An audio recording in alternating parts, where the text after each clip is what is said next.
Anh đừng hỏi em là có sống tốt hay không, vì nếu không tốt thì anh cũng chẳng giúp được gì, mà có tốt thì cũng chẳng có công lao của anh.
Đến từ đâu mà sao lại xinh như thiên thần?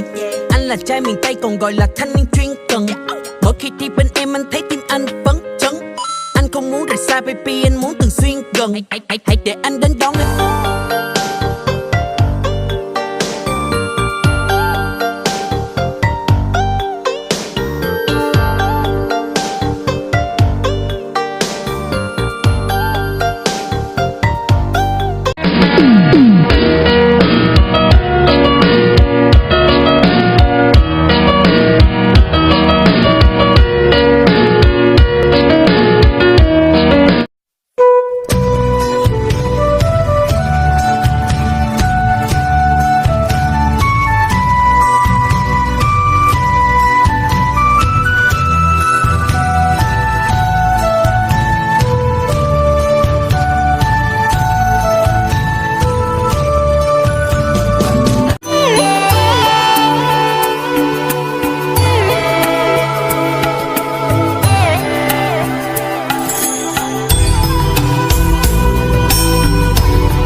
Luana kau net dia kau tinggal nào thứ đa trì kia yêu tất cả rong ra on chỉ tự ở lo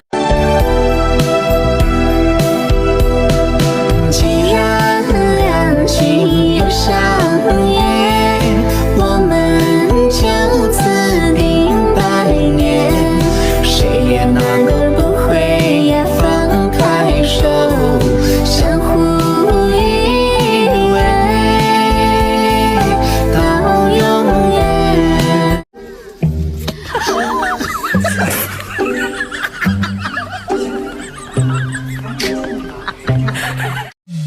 Ánh mắt ta chạm nhau.